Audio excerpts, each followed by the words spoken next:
So Detroit is back, right? We hear that all the time. New skyscrapers, Michigan Central reopened, Hudson's Detroit, billions of dollars flowing into downtown, new restaurants, new apartments, the NFL draft, which was phenomenal, population growth, people from all over the country suddenly talking about Detroit like it's one of the most exciting cities in America.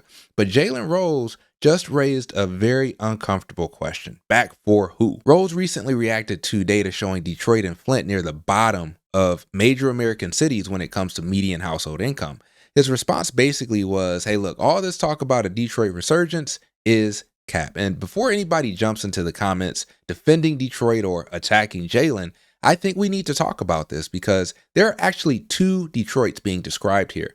And strangely enough, both descriptions can be true. What's going on, folks? Eddy Carrington, mayor of Flux City, and this story immediately caught my attention because I spend a ridiculous amount of time talking about Detroit development, new construction, neighborhood revitalization, historic rehabilitation, public subsidies, housing, infrastructure, investment, all the things that supposedly represent a city coming back is what I discuss on this channel. And so if you've watched any of my content, you know I'm generally pretty optimistic about Detroit. I've watched neighborhoods change. I've watched buildings that sat vacant for decades come back online. I've watched developers take chances on areas nobody wanted to touch. I've watched investment move farther outside of downtown and midtown, including the neighborhoods that I'm actively developing in or wanting to develop in at this present moment, right? There are absolutely things happening here in the city of Detroit today that would have been very, very difficult to imagine 10, 15, 20 years ago. But optimism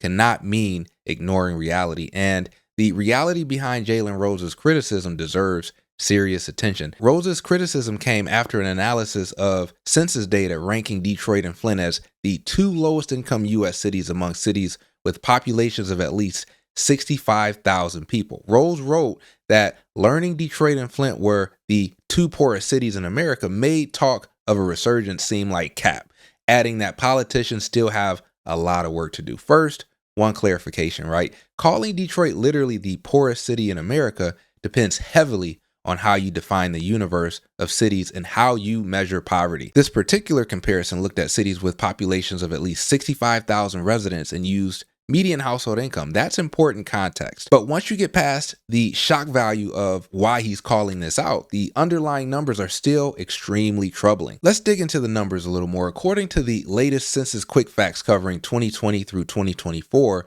Detroit's median household income is about $39,938. Per capita income is about $24,594. And approximately 32.7% of Detroit residents live below the poverty line. Think about that last number for a minute. Nearly 1 out of every 3 Detroit residents. Now, Flint's numbers are similarly troubling. Census Quick Facts show median household income around $37,646 and a poverty rate of approximately 34.1%. So Jalen isn't imagining the problem, right? Detroit has attracted enormous amounts of attention and investment while still having very, very deep concentrations of poverty. And that's where I think this conversation becomes much more interesting than is Detroit back, because that's actually a terrible question. A much better question, what exactly has come back, right? The real estate market, downtown, tourism, population, property values, employment, household income, neighborhood stability, the middle class, right? Those are completely different measurements. Now, Jalen is right about something important, right? You cannot measure Detroit's success exclusively by counting cranes. You cannot measure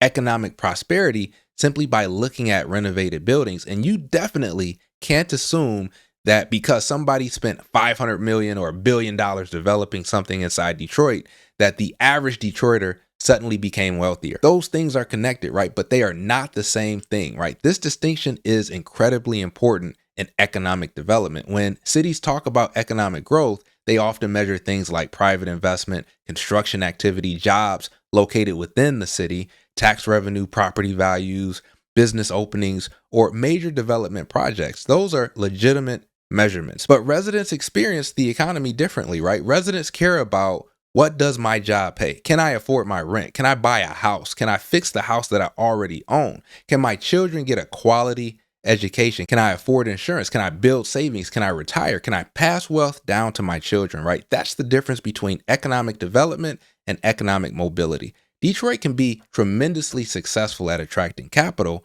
while still struggling to convert that capital into household wealth. And that may actually be one of the defining challenges of Detroit's next chapter. But I don't agree that the resurgence is quote unquote cap, right? Saying the resurgence itself isn't real goes too far because something extraordinary has happened here in the city of Detroit. Consider population alone.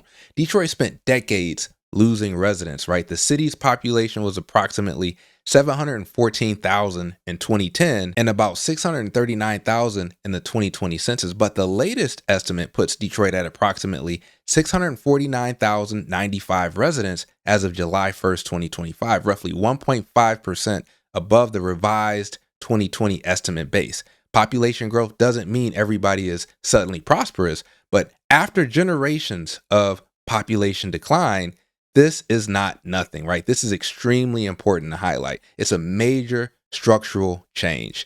The city itself reported that Detroit gained about 5,000 residents in 2025 after adding 6,791 residents in 2024. So when somebody says Detroit has experienced a resurgence, there is measurable evidence behind that statement. And then look at the physical investment, right? Michigan Central Station is probably the most obvious example. That building spent decades as one of the most internationally recognized symbols of Detroit's collapse and demise. Now it's been rehabilitated into the centerpiece of Ford's Mobility and Innovation Campus. That transformation matters, not because restoring one train station eliminates poverty. It obviously doesn't. It matters because investment psychology is increasingly important in cities. There was a period where the question was, who would possibly invest in Detroit, right? Today, the conversation is often, where in Detroit should we invest? Those are very different conversations. Now, here's something I think gets lost constantly in conversations about urban redevelopment. Real estate development is not by itself a poverty reduction program. A developer can renovate a vacant building, build apartments, create retail space, increase surrounding property values, generate construction jobs, expand the city's tax base, and improve the physical overall environment. Those all can be good outcomes, but the developer cannot single-handedly fix low education attainment, right? Regional transportation, intergenerational poverty, health disparities, childcare access, workforce development, credit availability, household debt, right? Or decades of lost middle-class jobs. Those require completely different systems. This matters because we sometimes place an unrealistic expectation on development. People see $1 billion project and say, if Detroit has enough money for all that, why are people still poor? Well, because those dollars aren't interchangeable, right? And because economic transformation is much more complicated than construction spending. Building a nice building and building a middle class are not the same project. Now, one of the historic problems has been a disconnect between jobs located in Detroit and Detroit residents accessing those jobs. Detroit Future City previously documented an especially striking commuting pattern. Only about 30% of employed Detroit residents in its analysis worked within Detroit city limits. It also found major income differences between people commuting into Detroit for work and Detroiters commuting outward. More recent reporting has continued to identify a substantial wage divide between Detroit residents and workers commuting into Detroit. And that gets much closer to the heart of what Jalen Rose is talking about. Imagine a new company moves downtown and creates 1,000 high-paying jobs, right? From a traditional economic development standpoint, fantastic. 1,000 jobs were created in Detroit. But suppose most of those employees live in Royal Oak, Birmingham, Troy, Canton, Novi, Grosse Pointe, or elsewhere in the region, right? They drive to Detroit, earn their salaries, maybe eat lunch downtown, and then drive home, right? Detroit gets economic activity, quote unquote. Detroit gets some income tax revenue, right? Detroit gets a stronger employment base, but the household wealth generated by those salaries largely leaves the city every afternoon. That's a fundamentally different outcome than 700 of those workers living inside of Detroit, right? So when we talk about inclusive development, the question can't just be how many jobs did we create? It has to be who got those jobs. But Detroit lost something very difficult to replace, right? Detroit wasn't historically wealthy because it had fancy downtown buildings. Detroit became one of America's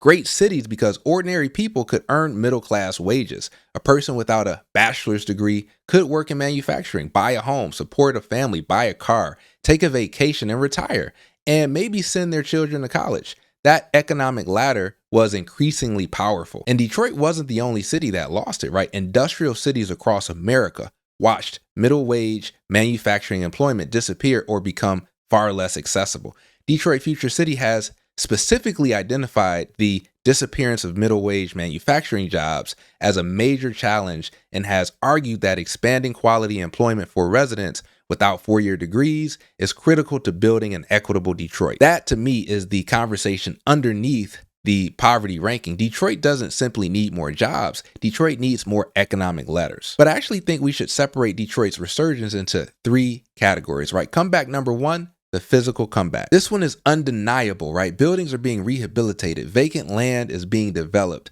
Parks improved. Commercial corridors are seeing reinvestment. Historical structures being saved. Downtown looks dramatically different than it did 15 years ago. Neighborhood redevelopment is happening too, although unevenly, right? That's the physical comeback. And Detroit has made enormous progress here. Now, comeback number two, the fiscal and investment comeback.